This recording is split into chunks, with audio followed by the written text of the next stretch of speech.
Listen to what this alien said about Earth's next collapse. It's closer than you think. Terrifying. Thomas Walsh spoke the line to the empty yard before he ever spoke it to another human.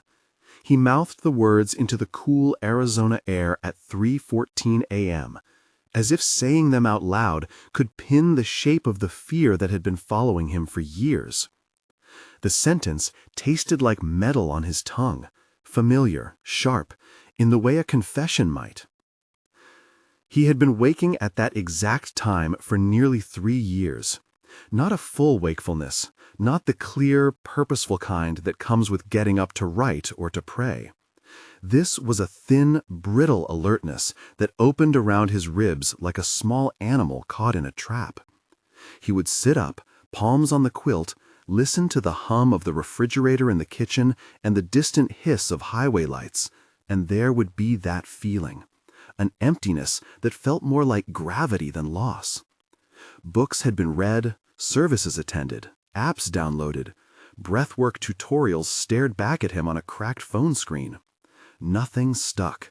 Nothing changed the ache that bloomed in the hours between midnight and the morning coffee. Outside, the night was dry and clear. A sliver of moon hung above the low horizon, and the saguaros threw long, ghostly arms across the gravel. The house was small enough that he could hear Linda's slow, steady breathing down the hall. His wife of 42 years slept like someone who had not been dislodged from her center by the same persistent dread. For most of his life, Thomas had managed uncertainty by schedules. He had built departments for other people. He had handled crises with the steady cadence of a man whose job was to stay calm. Retirement had given him the time he'd wanted, and the space he hadn't anticipated. The calendar opened up, and with it, the questions he'd never allowed himself to ask began to arrive as if they'd always been waiting at his door. The insomnia changed the man in small increments. He smoked less. He spoke more bluntly. He found himself pausing in the kitchen after a sentence, watching the light from the street lamp catch on a single dust mote, and thinking, inevitably, of endings. If you're drawn to stories like this, subscribe to hear more first-hand accounts. He would never have guessed that the thing that finally answered the empty space would arrive in the backyard like a folded seam of light. The sound reached him first, a low and continuous vibration he felt under his heels through the concrete patio. It was not like any aircraft he had ever known. There was no engine cough, no propeller staccato, only a presence that made the hairs on his arms rise and pushed a pressure against his eardrums as if the world itself had tightened. A shape came down from the sky, not with the bright flash and crack the movies promised, but with the soft, impossible unrolling of a thick curtain made of light. At first, it was a smear, nothing more than a diffuse glow above the saguaros. But as his eyes adjusted, pains and angles resolved, and he saw that it was a craft, although that word felt clumsy to use. It hovered a few yards above the yard, rounding off shadow into curvature, a surface that did not reflect so much as absorb and re-emit the cold desert night. It hummed, and the hum was everywhere at once, behind his teeth, in his chest, along the backs of his legs. He remembers thinking, with a practical absurdity, about whether the dog next door had a watch. He remembers a kind of clarity slicing through the emotional fog, how clean the air smelled, how very still the neighborhood had become. The glow slipped down a sliver, and from it emerged not a creature of bone and flesh, but a figure of light, taller than a man, narrower, as if sketched in negative space. It did not walk toward him. Movement was the wrong word. It unfolded itself into the space like a thought shaping into a sentence. Thomas felt a voice, no, a communication, entering directly into his head. There was no vibration in his ears now. The being spoke with a precision that left no room for doubt. Its words landed as images and meanings simultaneously. "You have sat in the hollow too long," it conveyed to him. The feeling of being heard was immediate and disarming. The words were not translated, they unfolded as a direct impression that included both phrase and context. It was like the feeling of someone finishing an unfinished sentence you had always suspected about yourself. The being, luminous, faceted, neither male nor female by anything Thomas could recall, did not look like the monsters and wireframes of Pulp Fiction. It had a presence that suggested something old and clean and unsentimental. It showed him his life in short, precise scenes. His hands at a boardroom table, his face in a hospital waiting room, the way he had once coached his grandson to tie a shoe, the look his wife gave him the night he said he had no more fight left. "You came to the edge of noticing," the being said. There was a sympathy in that transmission, not pity. "You have felt time thin." Thomas tried to answer aloud, and his voice came out a ragged whisper. "Who are you?" The being's reply was a soundless pulse, and then a phrase that lodged itself like a key. "We are a listening." That phrasing would not leave him. It was not about origin, it was functional. They listened. They spoke with the economy of a species that did not waste gesture. Over the course of the next minutes that stretched to something like an hour, Thomas would learn that the being preferred to convey rather than to explain, to show rather than to lecture. He was shown a map. Not a map with lines on paper, but a felt sense of the Earth's movement. The being transmitted a cycle, a slow turning wheel that took about 26,000 of the human years he had in his head to complete one rotation. There was a name for this. The being indicated with an image, a wobble of the planet's nodding axis. Thomas, who had read more science pages than he would admit, would later whisper the word precession. In the moment, he only understood it as a slow shift, like the tilt of a pot you adjust over a flame. "This wheel opens and closes doors," the being stated inside him. "It alters the fields that receive experience." It was the first time that phrase, "fields that receive experience," arrived in his mind, and it came with a strange, cold vertigo. The being did not speak of physical annihilation. It never said the earth would shatter or be consumed. Instead, it framed the change as a reconfiguration of how life felt, how perception layered itself, denser here, thinner there. The possibility was not of an explosion, but of a sorting.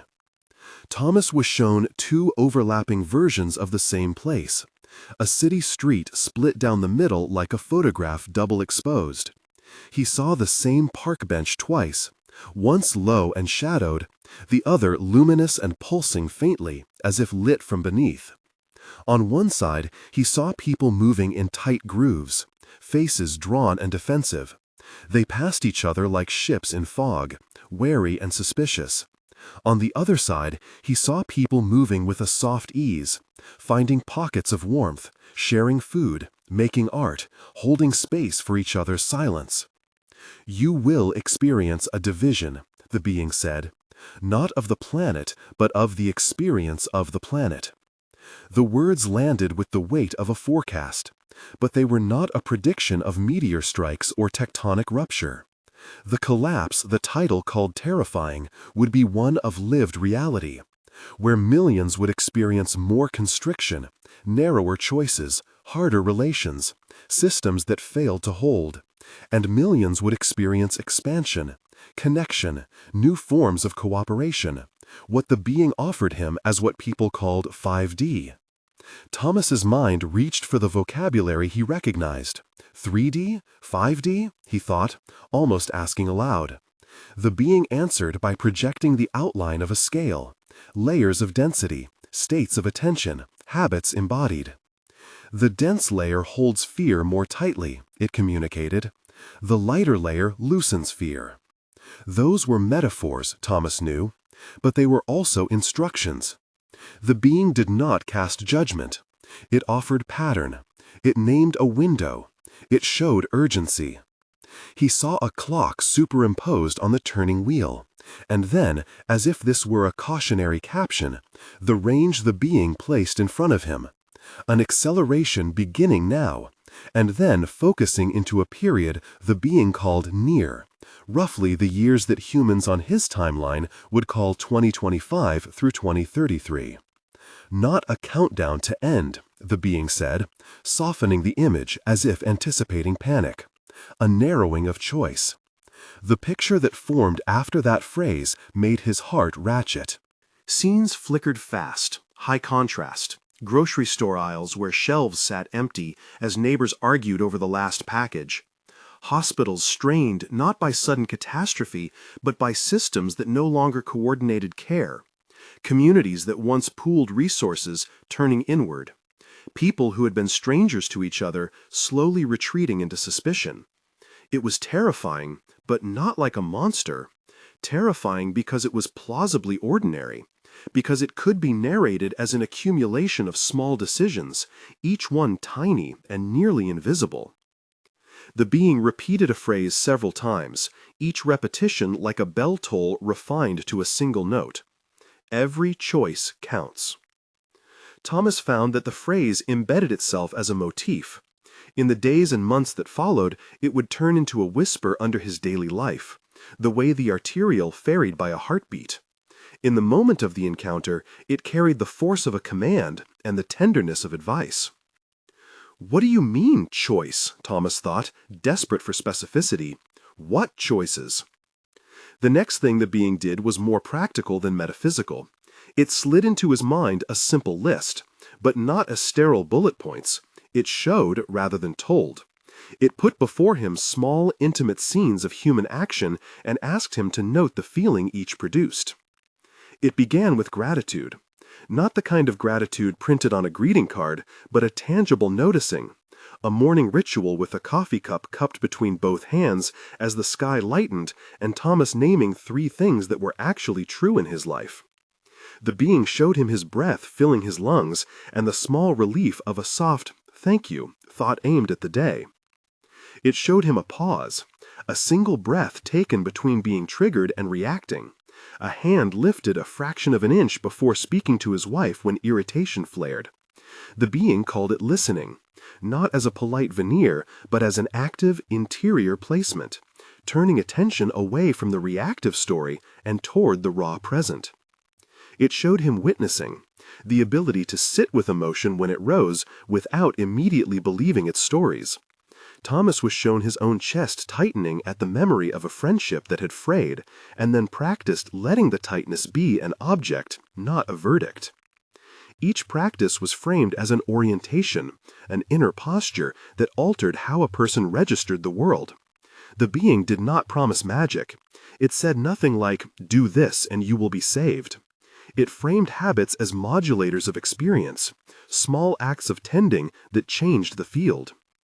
You will not flip beams overnight, the being conveyed. You will fold new habits into the old.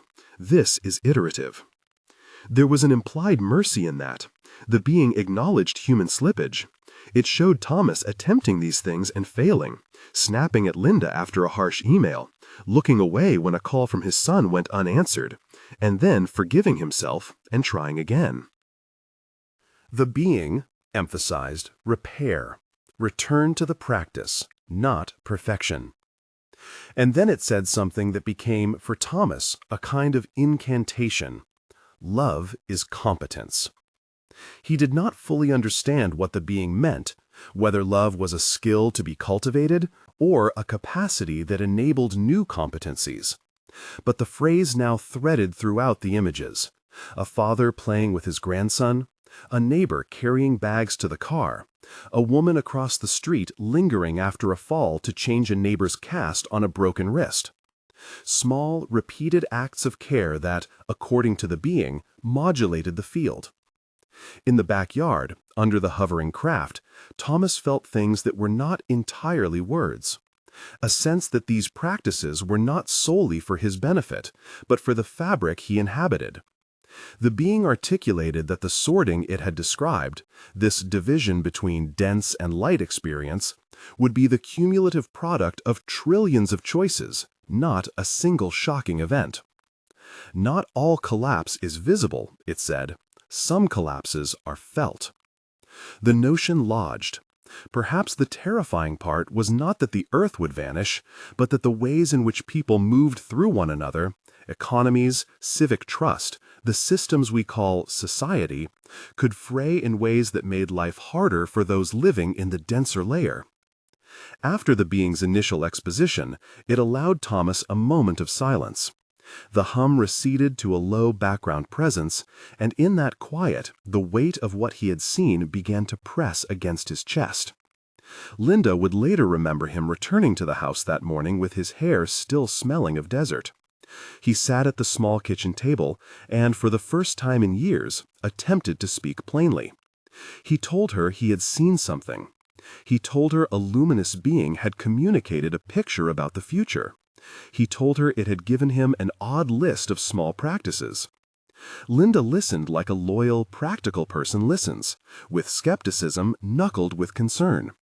"Tom," she said, "I believe you saw something. Whether it's true or not, you look different. You look like you've been carrying a secret." He told her the chronology, the 3:14 a.m. wakefulness, the hum, the craft. He tried to explain the phrase, "every choice counts." When she asked for specifics, he recited the first three: gratitude, pause, witness, and how the being had shown him trying and failing and trying again. He told her the time frame the being had placed in front of him, that the being had pointed to a near horizon and called it a narrowing, and that it had said to him that choices made now would accumulate into very different ways of experiencing the same streets.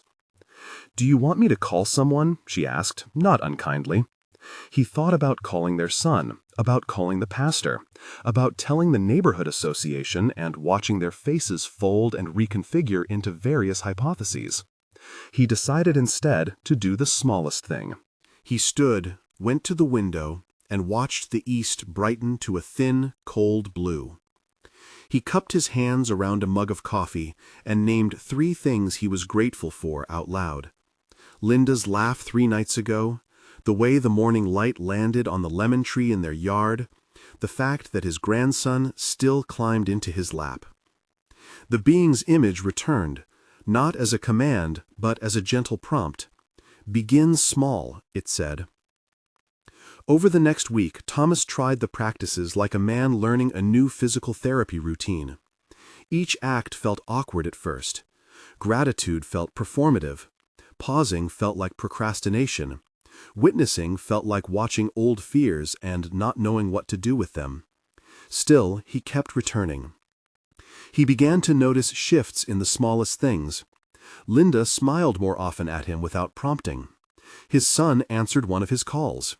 The grandson, 6 years old and incandescent, arrived for dinner and insisted on telling the same story about a paper airplane 10 times. And Thomas listened each time, as if a prayer were in the retelling. At the grocery, Thomas found his patience lengthening. In the parking lot, he helped a woman with a stroller lift 2 bags into the trunk. She thanked him with an embarrassed, tearful smile.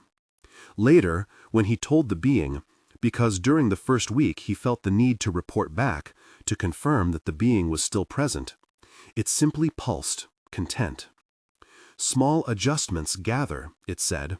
"Momentum of attention matters." Not everyone he told reacted with curiosity. A neighbor he had once known in the days when his calendar was full of meetings crossed the street quickly when he saw Thomas coming, eyes narrowed. A man in a coffee shop told Thomas that this was exactly the sort of thing people invent to feel special. Such reactions he learned to receive without taking them into himself. The being had shown him how to witness the sting and then place it aside. There were moments when doubt erupted like a bruise. He would wake at 3:14 a.m., sit on the edge of the bed, and find himself thinking of all the reasons the whole thing could have been a hallucination, a dream, a middle-of-the-night exhaustion playing tricks. The being seemed to anticipate this.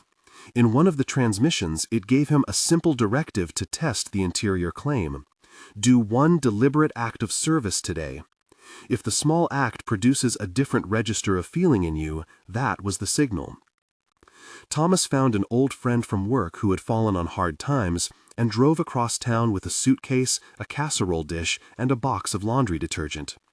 He sat with the man and listened while the man, a man who had once calculated market projections and never admitted to fear, cried into the shirt sleeve of his jacket.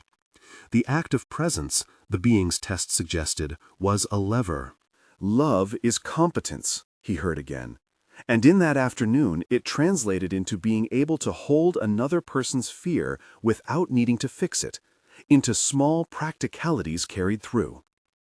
Between these small practice scenes, the being continued to provide Thomas images, flashes of wider things that felt like context and not prophecy.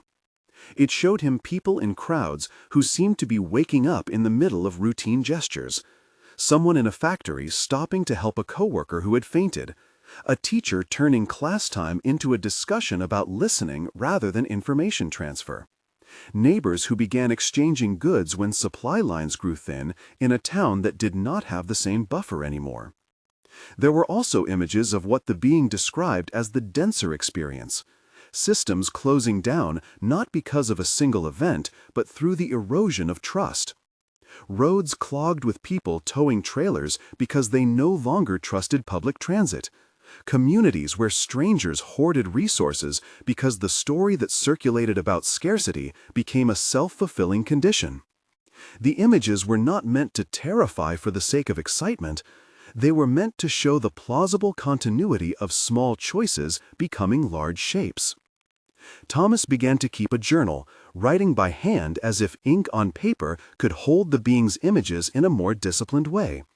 He dated entries and wrote times in the margin, 3:14, 3:14. He wrote down the phrases the being repeated. Every choice counts. Begin small. Love is competence. They moved from being novelties to mantras to instruments. On the 8th night, while the thing hovered as still as a held breath above his yard, Thomas dared to ask the question that had been burning under every other. Why me? Why now? The answer that came back was not about Thomas personally so much as it was about receptivity. You were a hinge, the being communicated. You had looked long enough. You had capacity to change and to show others how. It was the most human thing the being had said, an assignment without a prophet's grandeur. Thomas felt an unfamiliar tightness in his chest, responsibility, yes, but also tenderness. What happens if people do nothing, he thought. The skeptic in him pressed against the hopeful. The image that returned was not apocalyptic in the way movies make apocalypses. It was composed of 1,000 small failures. He saw empty community centers shut because volunteers no longer arrived. He saw hospitals stretched thin because supply coordination had collapsed into local improvisation. He saw a school where parents no longer trusted the curriculum and children spun out into long hours in front of screens. He saw men and women older than him sitting at kitchen tables and staring at lists of bills with a helplessness that hardened into resentment and then into isolation. The being did not say these outcomes were inevitable for any given person. Rather, it framed them as tendencies, directions that movement could take if the collective body narrowed into fear. It kept reiterating the central mechanic, cumulative choices. Choice is not a single act, it said. Choice is aggregation. As dawn bled into morning, a small moment of humor punctured the solemnity. A neighbor's cat, black as a crepe, sauntered across the yard and brushed against Thomas's knee as if it had not registered the craft above or the being within. The animal acted like an anchor to ordinary life, proof that the world contained continuities that no luminous entity could flense away. Thomas laughed, a small, incredulous sound.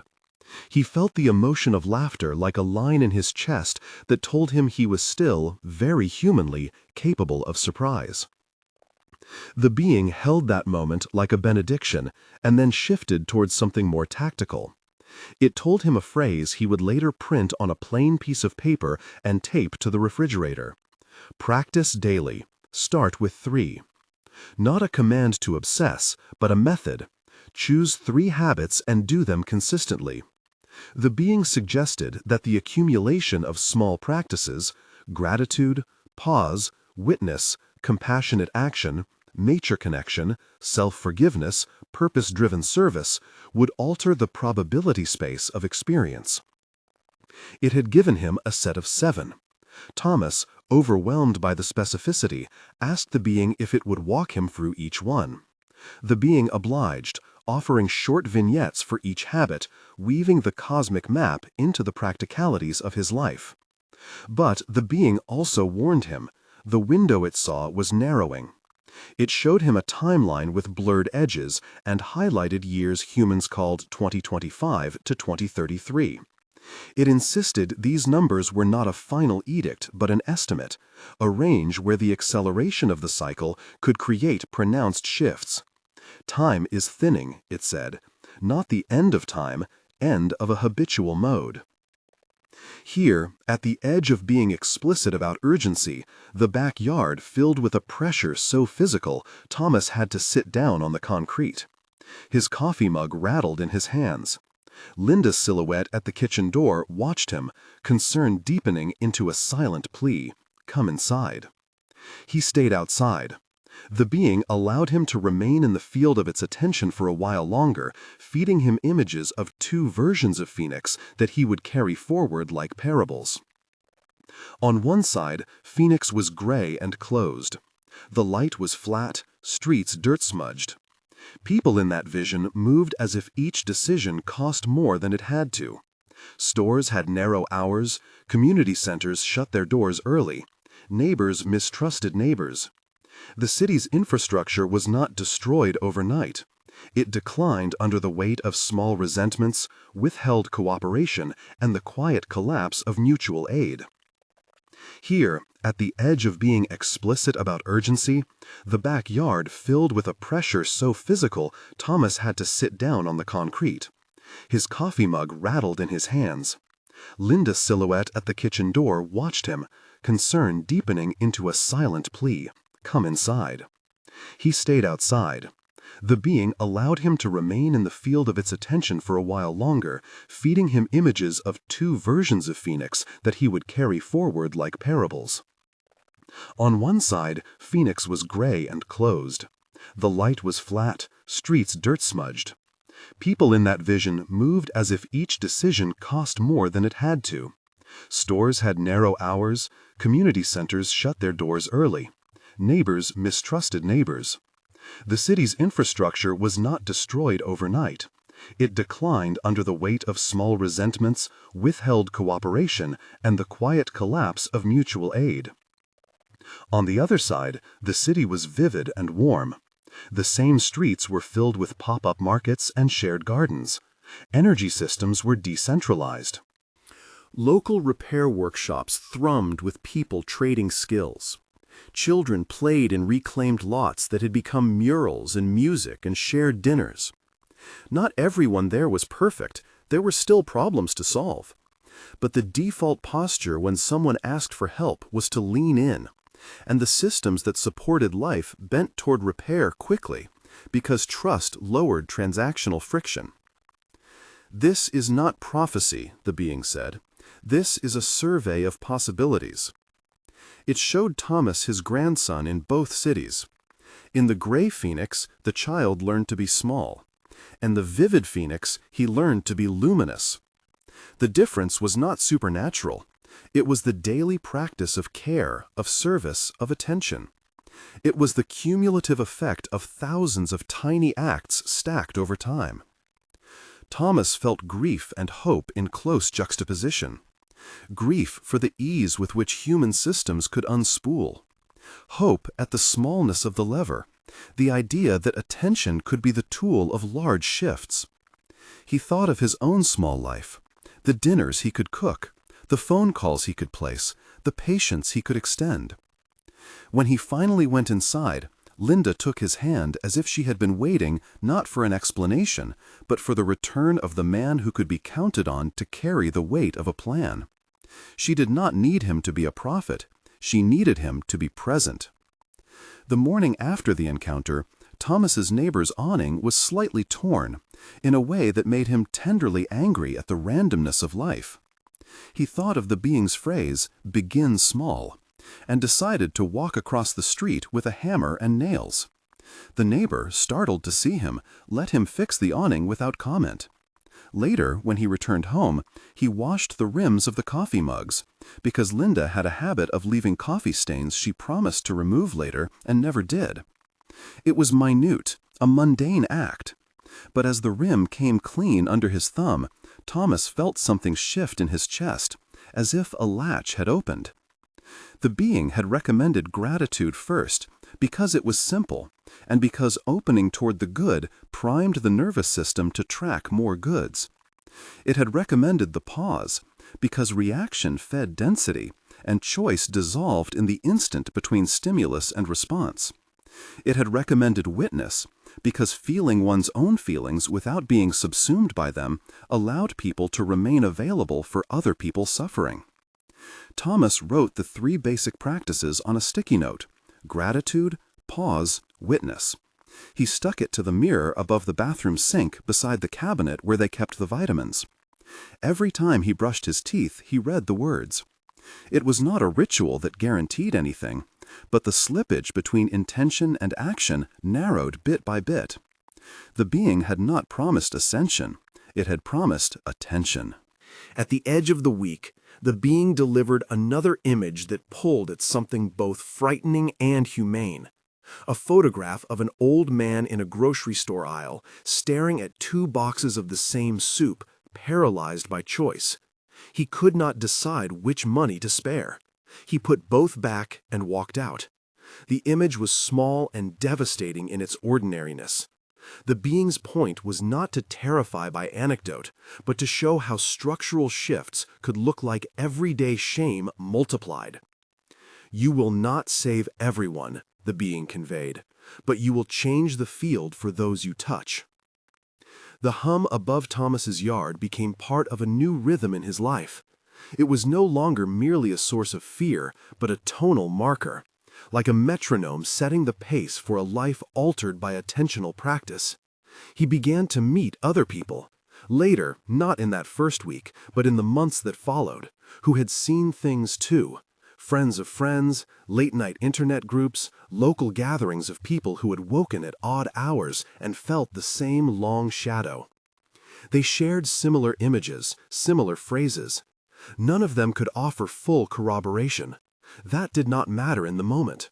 What mattered was that the being had given him a plan, a practice, and a time frame that made the plan urgent. He did not become evangelical. He became consistent. He learned to name his failures without letting them define him. Once, he lost his temper at a deli clerk who misheard his order, and later, on the car ride home, called his son and admitted how small and ashamed the moment had made him feel.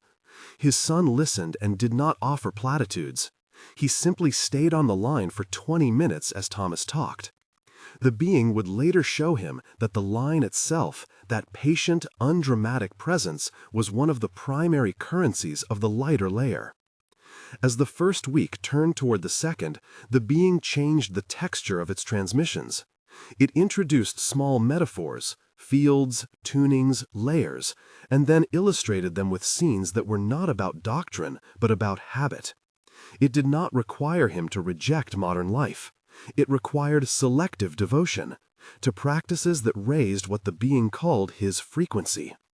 Frequency was not used as a scientific claim. It was a metaphor that stood in for habit patterns and attentional bandwidth. When the being used words like vibration, Thomas felt them more as poetry than physics, and that was enough for the work at hand.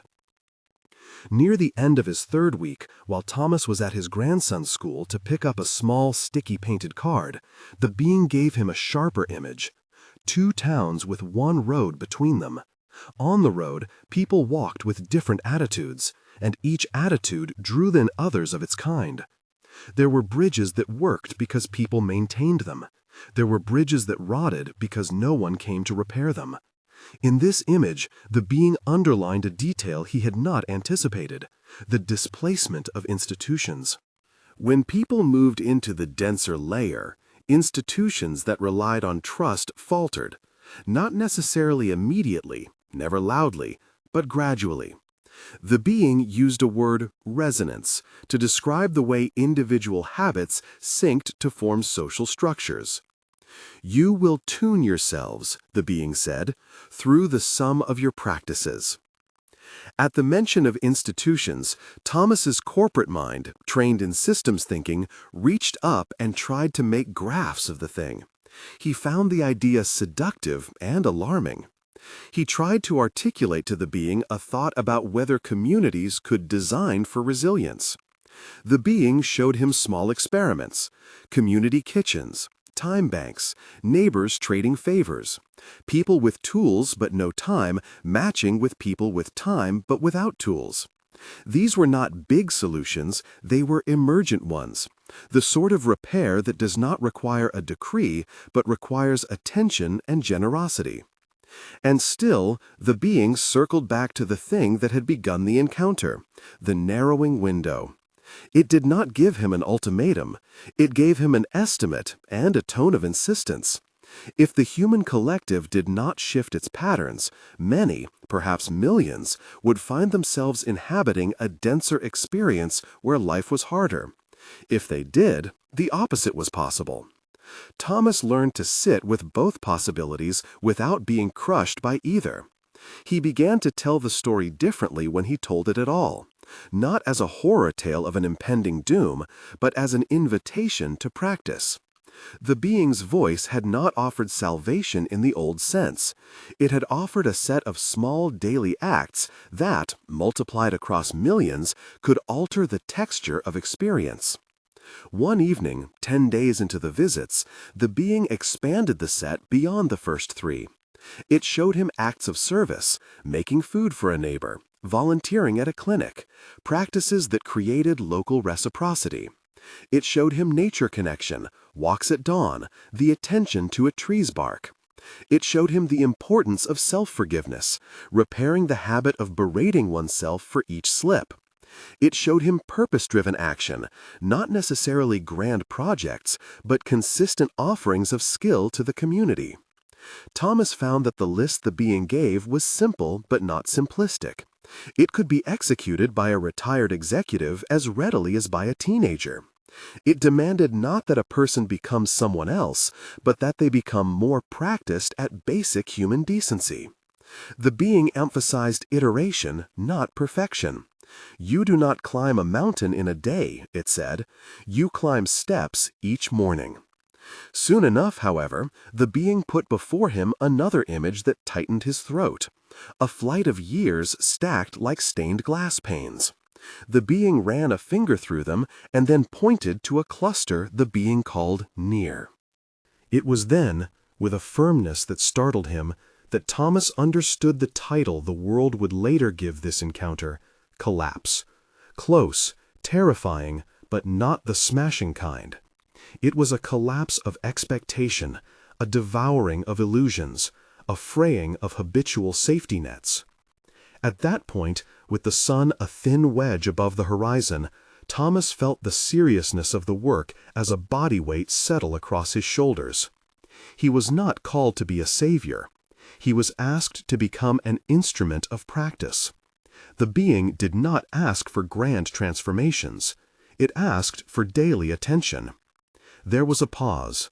The hum shifted, as if the craft were considering him as one might consider a student.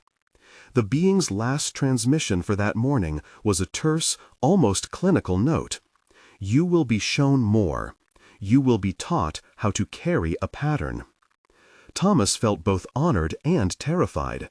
He had thought, in the slow nights before the encounter, that he wanted meaning. He had not expected meaning to come with a deadline. He sat on the back step with the coffee gone cold in his hand and watched the street wake up. A bus thumped down the avenue. A jogger, oblivious to the extraordinary, ran by. The world carried on in all the ordinary ways, dogs barking, a child crying in a stroller, while above his yard the craft retreated a gesture at a time, folding itself into the sky until morning was simply morning again. When the thing was gone, Thomas carried the residue of the contact like a new scar, visible only up close, a pale line across the inside of his life. He had been given an image and a method and a spacing of time in which to act. He had been asked to align his habits to a rhythm that might protect him and, through resonance, the people he loved. He did not know if others would believe him. He did not know if the being would return. He knew only the felt truth of what he had been shown, the notion that the world could split into two parallel ways of existing, that the split would be largely the result of repeated small choices, and that he had been offered a practical suite of daily things to do. The days that followed were a strange mixture of the holy and the mundane. He found himself listening more than he had in years. At church, when prayers were offered, he prayed not grandly, but with the same 3 items he named each morning. At the grocery, he lingered in the produce aisle, feeling the weight of simple offerings, and imagining them as exchanges of attention rather than commodities. He found himself pulled inexorably into the small work of connection.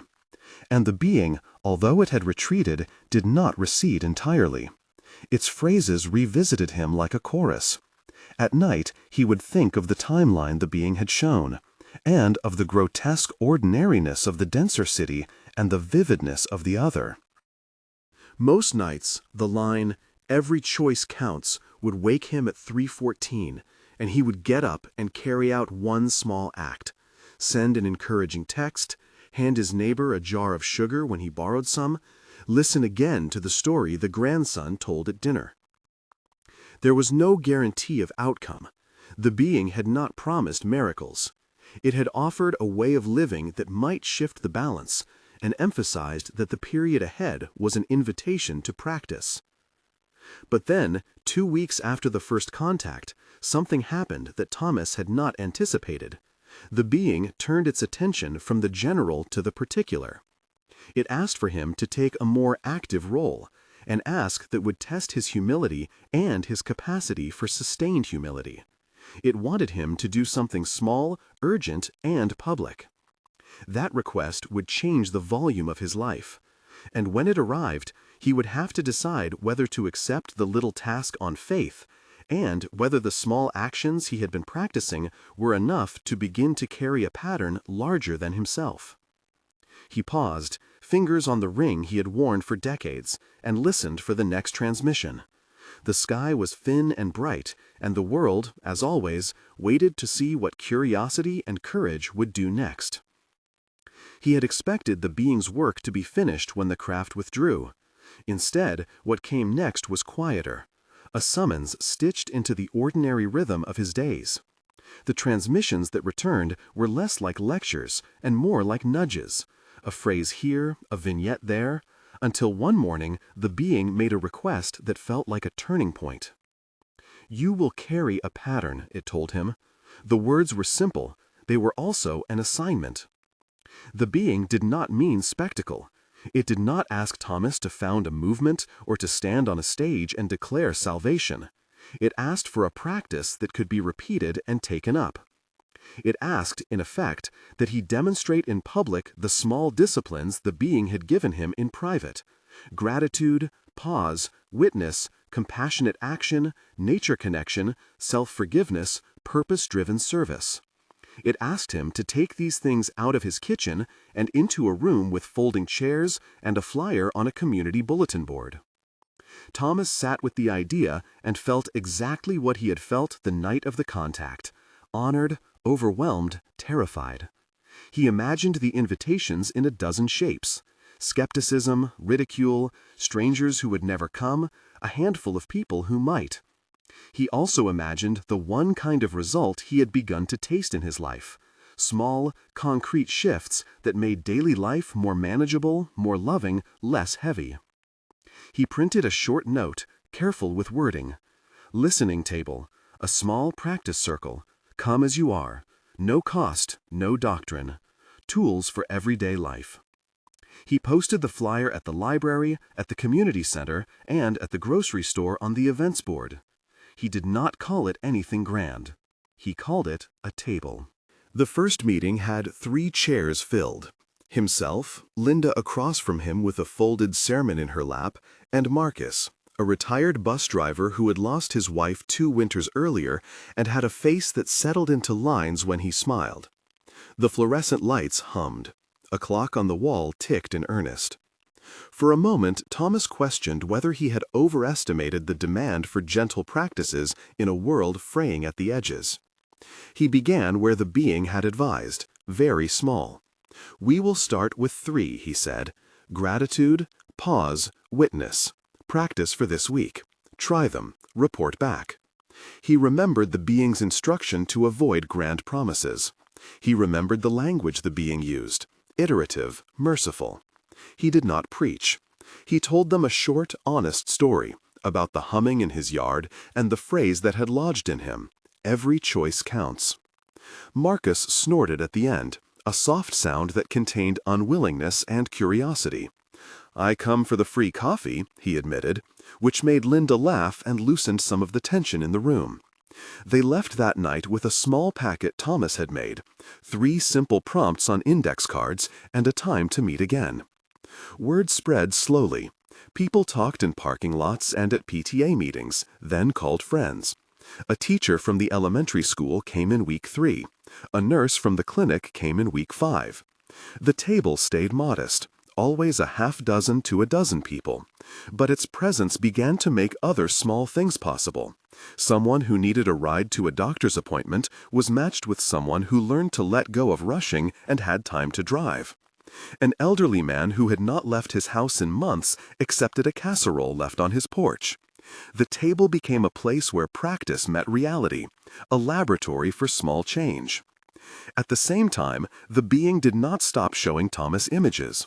It continued to press the estimate, 2025 to 2033, like a lantern held as both warning and compass. Its communications sharpened into patterning advice, how to invite others without proselytizing, how to make practice attractive to a skeptical public, how to keep the emphasis on humility and repair rather than on righteousness. Model, the being said. Do not insist. Hold space. Return to practice. Thomas found modeling harder than he expected. The first time he attempted a public demonstration, an exercise in the gymnasium of the rec center where he asked a small crowd to try a minute of shared silence, he found himself suddenly, embarrassingly aware of his own heart beating too fast. He coughed and laughed and told an irrelevant anecdote about a paper airplane his grandson had folded. Afterwards, a woman in the back told him kindly but bluntly that the silence had been awkward and that people who were not used to such practices often needed more structure. He adjusted. He learned to give structure. A minute of gratitude with 3 prompts on a screen. A short breathing pause with a guided count. A short pair exercise to practice witnessing feelings without judgment. The being's counsel, practical, iterative, was right. The work required tact and simplicity. As the table's methods tightened into a recognizable rhythm, Thomas began to see the mechanics the being had described in his small town. The habits of gratitude and attention accumulated like deposits in a bank account of trust. A neighbor who had once kept to himself began to show up at the table after a particularly lonely winter. He learned to ask for help when the furnace failed. Others came and cooperated. The sum of these small interactions demonstrated, in miniature, the being's hypothesis: attention shapes the field.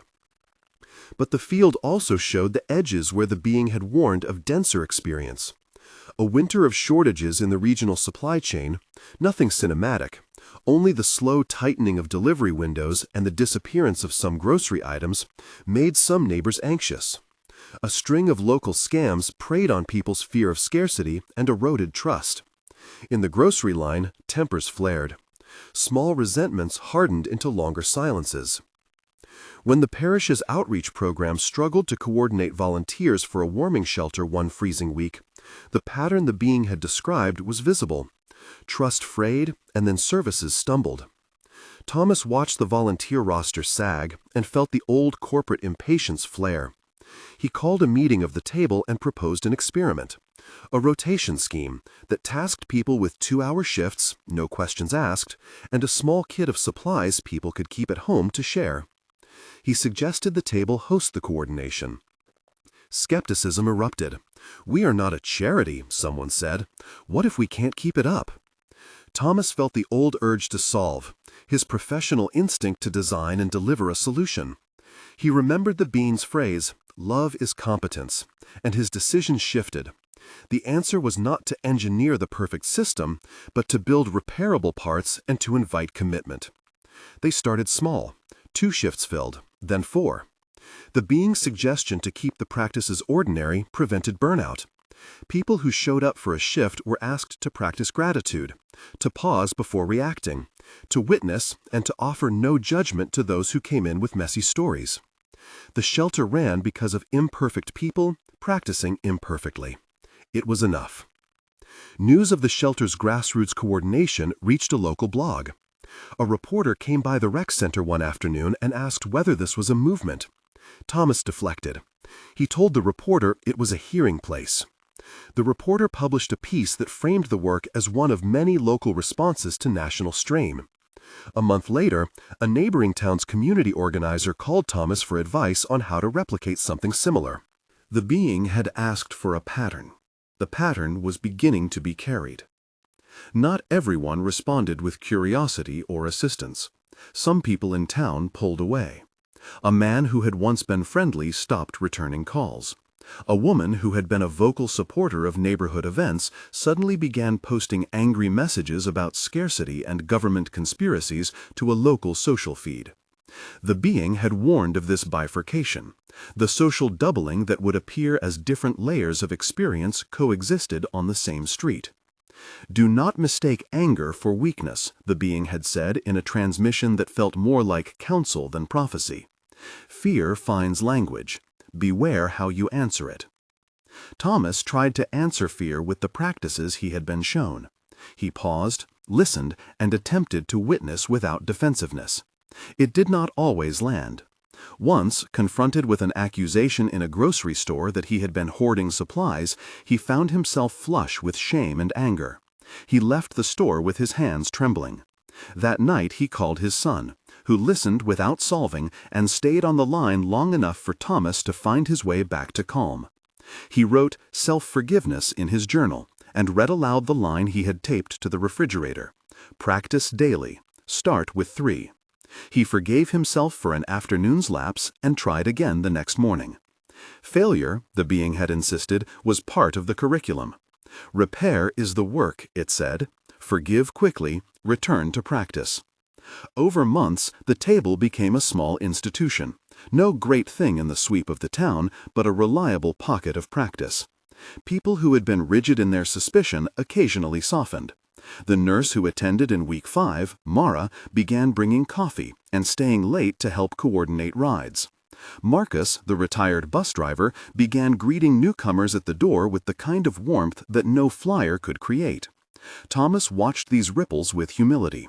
He had been the hinge the Being described, but he was part of a hinge set, small people doing small things. Then, in the second spring after the first contact, an event happened that would test the patterns with more gravity than any practice circle could in rehearsal. A sudden regional heat wave strained the power grid. Rolling blackouts were announced to reduce load. The news coverage focused on the largest cities and the anxious talk of officials. In Thomas's town, the grid held, but the predicted rolling outages became real in neighboring counties. And as truck routes diverted and supply chains reshuffled in real time, shortages grew more visible. Stores with fewer fresh goods, longer lines at the gas station, and anxious talk about who would make it through the week.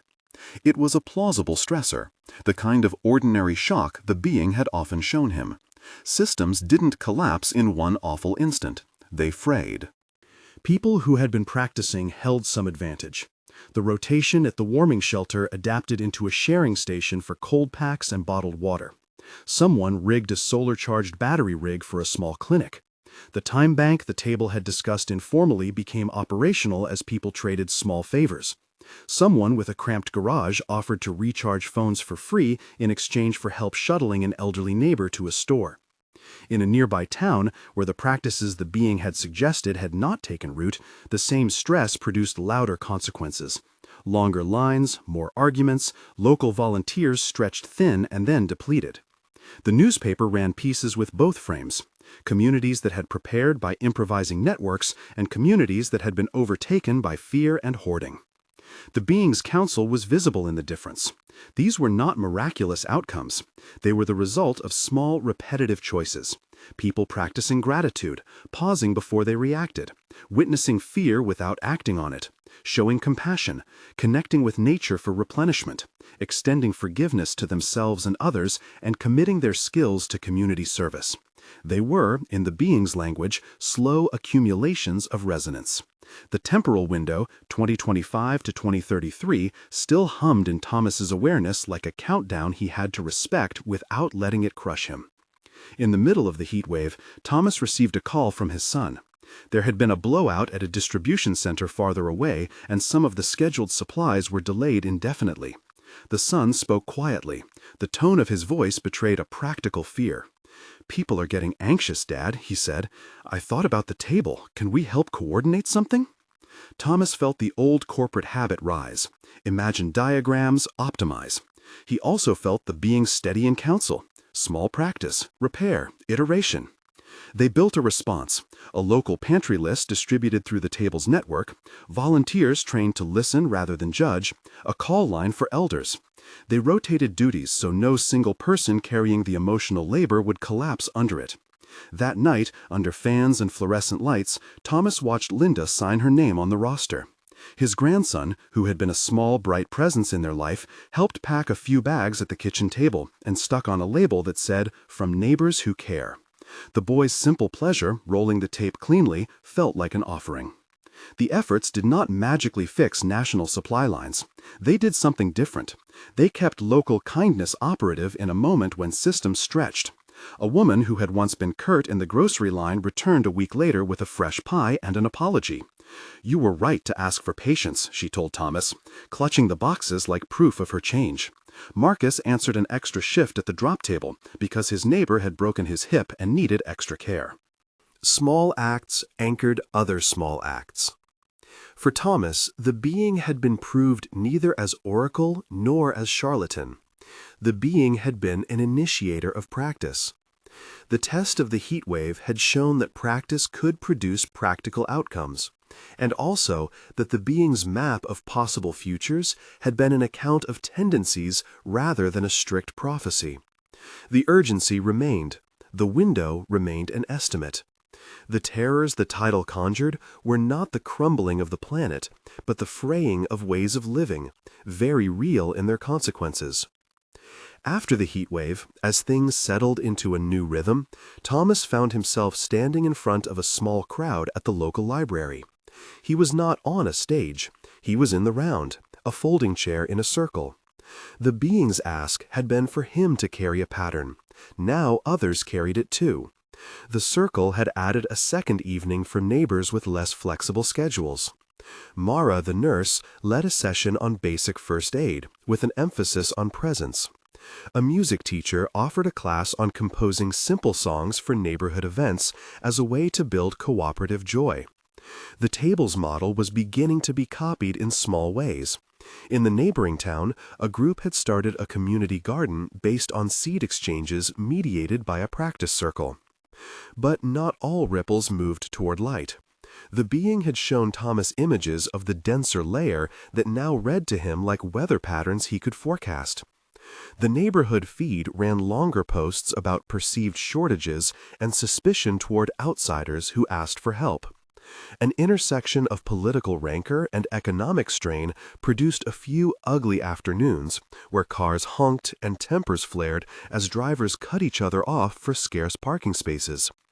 A local debate about whether to privatize a municipal resource, an old pool, split the town into camps, each framing the other as the enemy. Thomas watched the divide and felt both the urgency and the limits of his work.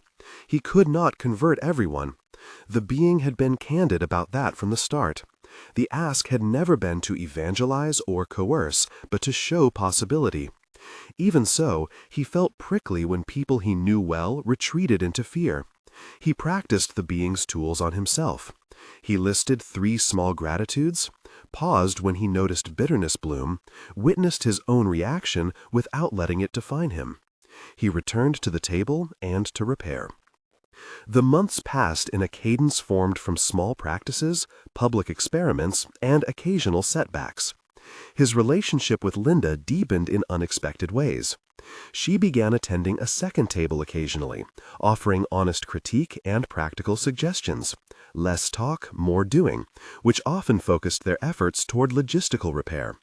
Their son, initially embarrassed and distanced, began joining calls with town organizers, offering technical assistance as a way to be close without feeling melodramatic. The grandson's paper airplanes multiplied into a small neighborhood project where kids designed friendship flags that grew in the rec center's common room, bright, sewn patches that residents used to mark things they'd be willing to share. Thomas's life did not become perfect. He still, sometimes, woke at 3:14 a.m., but the wakefulness grew less suddenly bitter. Often now, at that time, he took out a journal and scribbled 1 line of gratitude or attempted 1 small act, the phone call he had promised his sister or the text he meant to send a friend. He documented slips not as failures but as data for repair. The being had emphasized this: treat your life like a practice site. Months into the unfolding, the being returned with a last, terse set of images that Thomas remembered with a clarity that was almost painful. It showed him, side by side, 2 versions of a community center, one shuttered and lonely, the other bustling with small repair workshops and shared kitchens. The contrast was not about better resources, but about how people related to scarcity. The being reiterated the window it had first shown, a near range where acceleration could produce pronounced differences in habit. Thomas looked at that image, and the weight of his responsibility again pressed on him. But now the weight was distributed. He had learned to ask for help. He had learned to let others lead. The being had asked him to carry a pattern, the pattern now threaded through many hands. In the quiet that followed that last transmission, Thomas found himself less interested in converting people to beliefs and more committed to scaffolding practical opportunities for attention. He and Linda organized a practice pantry, not simply foodstuffs, but a set of small services. 2 hours of help moving heavy things, a night's babysitting offer, a ride to a clinic. The principle was simple: match what people had, time, skill, small goods, to what others needed. It resembled an economy that did not require large capital to function, only the willingness to exchange care. When a local storm took a branch across a house's roof and the renter could not manage repairs alone, neighbors showed up with ladders and tarps. When a grocery delivery promised a frozen pallet of bread that would otherwise be redistributed haphazardly, the table coordinated a fair distribution. These were not dramatic rescues, but they were the kind of cumulative response the being had envisioned. They weren't guaranteed to reverse large-scale trends, but they made life smoother in small, measurable ways for people the table touched. Every so often, newsworthy events occurred elsewhere that matched the being's darker sketches. A city where mutual aid networks had eroded due to persistent social fragmentation. A region where long-term distrust made coordination nearly impossible in the face of economic stress. Those stories carried a tender horror for Thomas, not the blockbuster scenes of doom, but a slow unraveling of human systems that care often props up. He thought of the title he knew the world would give his encounter, the chilling, sensational line about collapse that had first lodged in his own mouth at 3:14 a.m. He had never wanted to be a harbinger. The thing he had been given to carry was smaller, a suite of ordinary practices that could alter the texture of experience across time. As the months became a year, the table continued to be a place where people practiced repair in public. Some evenings, the meetings were practical: a map of who needed help that week, a schedule for the pantry, a sign-up for driving elders. Other evenings were held just for the practice of attention, a circle of small shared rituals where people offered up one gratitude and practiced pausing before answering. In one of those evenings, when the moon had a cold, silvery edge, a woman named Elise stood and told a story that became, for Thomas, a measure of what had changed. Elise had been a teacher who once grappled with classroom violence and the bureaucracy that made repair nearly impossible. She described how, after months of attending the table, she had begun to introduce a minute of gratitude at the start of her classes and had taught her students a tiny pausing exercise before conflict could escalate. "It won't fix everything," she said, "but a fight that used to go hot cools faster now. A kid who would have been suspended sits down and breathes." The being's images were vast, but sometimes proof surfaced in such small testimonies. Thomas realized that the being had not lied. Its predictions were about tendencies and folding habits, how people oriented, not about guaranteeing who would or would not be spared from trouble. The terror the title promised was real in its human cost, but the remedy the being offered was not magical. It was behavioral, accumulative, and, crucially, accessible. Late one afternoon, as summer closed to fall, Thomas stood in his backyard and watched his grandson chase a dog across the lawn. Linda called from the kitchen window, asking if he would bring in the laundry. He thought of the being hovering overhead months before and remembered how small the ask had been. Start small, practice daily, begin with 3. He smiled and went inside to help carry a basket. He felt in the small muscles of his hands the habit of repair. He still kept the sticky note on the mirror: gratitude, pause, witness. He added under it the other 4 the being had taught him: compassionate action, nature connection, self-forgiveness, purpose-driven service. Each was short, each doable. He rearranged his life around them without leaving the world of ordinary obligations. He became, for a small community, a carrier of practice. The being's window, 2025 through 2033, remained as a quiet urgency in his chest. He did not count down days on a calendar. He treated the years as a period for intense practice. He told the people at the table the same thing he had told Linda in that first kitchen conversation: "I don't know what will happen. I only know the work we can do with our hands and our attention." The town's patterns did not flip in a single day. Sometimes things went backward. Old resentments resurfaced in heated town meetings. Political rancor leaked into neighbors' conversations. Someone vandalized the rec center's sign in a night that smelled of beer and spite. Thomas did not take these as final verdicts. He took them as data. They practiced repair. At night, sometimes, he had to sit with the raw old fear again, the kind that had lain in him prior to the craft's hum and the being's counsel. He would write letters he never sent, call his son at odd times, drive with his grandson in the passenger seat and let him narrate the world, which drained his anxieties into a child's delight. He forgave himself for the hours when fear had the upper hand and tried again the next day. As this new year approached, the being's presence in his life softened. It no longer needed to deliver sharp images as often. Thomas found the practices embedded enough in him that sometimes, in the hum of household chores, he caught himself pausing and witnessing without issuing a thought of the being at all. The practices were theirs now. The pattern was being carried. In the quiet of an autumn evening, months from the first contact, Thomas sat at the kitchen table with Linda and read aloud the index card that had guided their first meetings. Gratitude, pause, witness. He added the rest aloud as if naming an inventory of small tools. They looked at their hands, at the shallow lines that traced decades of care and work, and recognized that the simple discipline of attention had altered their small ecosystem. When the time came for Thomas to tell his story beyond the town, he did so with the same carefulness the being had taught him. He never declared the alien's claims as proof.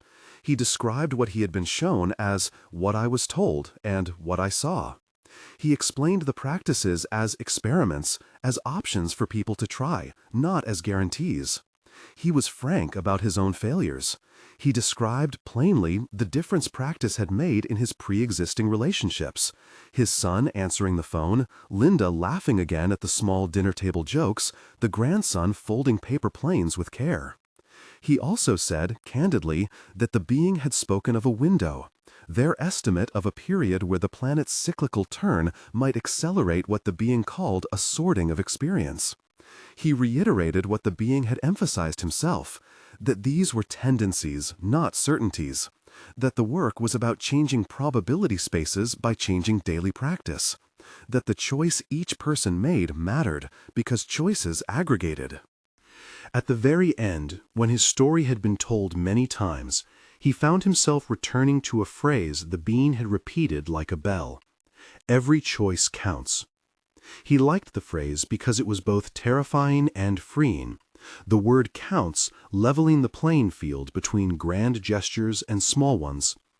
Whether one was a mayor or a neighbor, a teacher or an anonymous voice in a feed, every small act of attention, the being had suggested, nudged the field. That lesson was the final thing he kept offering. If the world were to carry a title like the one that had first rattled through his own mouth, listen to what this alien said about Earth's next collapse, it's closer than you think, terrifying, then let it be with this caveat. The collapse in question was not necessarily the planet's end, but a fraying in the ways people experienced and organized life. That fraying had very real consequences, and the possibility of repair existed in the smallest of gestures. Thomas's last public talk before retiring from frequent appearances was never a performance. He stood in the rec center, looked at the circle of faces, some familiar, some new, and said simply, "If this story speaks to you, try one small thing tomorrow. Call someone you miss. Forgive yourself for a bad day. Plant a seed. Help a neighbor. It does not guarantee anything. It only changes the odds." He left the audience with an invitation. If people wanted a concise guide to the practices the being had taught him, a resource they could fold into daily life, there was a short e-book with simple prompts and suggestions in the pinned comment of the account that had begun to share his testimony. That was his only ask beyond practice, a resource to help people begin. The table continued after he stepped back. New faces joined and taught their versions of the practices. The being's voice, which had once been a thunder in his backyard, had become a quiet teacher in the medium of ordinary life. The phrase, "every choice counts," kept surfacing for people in different forms. In the teacher's classroom, the nurse's clinic, the neighbor's patched awning. Years later, when people in town told the story of a retired executive who began waking at 3:14 a.m. and then, after an impossible encounter, started a small practice circle that changed a neighborhood's tenor, their accounts varied. Some told it like a parable, others like reportage, others like a personal testimony of transformation. Thomas never claimed the being's cosmology as scientific truth. He always described it as what he had been shown and what he had chosen to practice in response. He understood, finally, the subtlety of the being's insistence. The timeline it had placed in his mind was an invitation, not a sentencing. The collapse it warned of was terrifying in its ordinariness. The hope it held out was humble and practical. The lever was attention. On an evening when the air smelled of summer rain, Thomas sat on the back step with his grandson sleeping on a couch inside and Linda humming a tune in the kitchen. He thought of the city visions the being had offered, the gray phoenix and the vivid phoenix, two ways the same world could be lived. He thought of the table, the shelter, the small rescue of a roof, the meal that had been shared in a doorway. He whispered the phrase the being had impressed on him and had turned into a life practice: every choice counts. The image that closed his mind that night was simple and clear. Two overlapping experiences of the same street, one thread fraying and the other mended by small hands. The craft had left long ago, the work had not. He believed, as the being had taught him to believe, that the choice to practice in small ways, for gratitude, for pausing, for witnessing, for compassionate action, for nature connection, for self-forgiveness, for purpose-driven service, was not a guarantee of escape, but a method of repair and an offering of possibility. If you want the concise guide the being urged him to share, 7 simple daily practices with examples and prompts, check the pinned comment for the ebook link and resources. Listen to what this alien said about Earth's next collapse. It's closer than you think. Terrifying. But every small choice you make right now matters.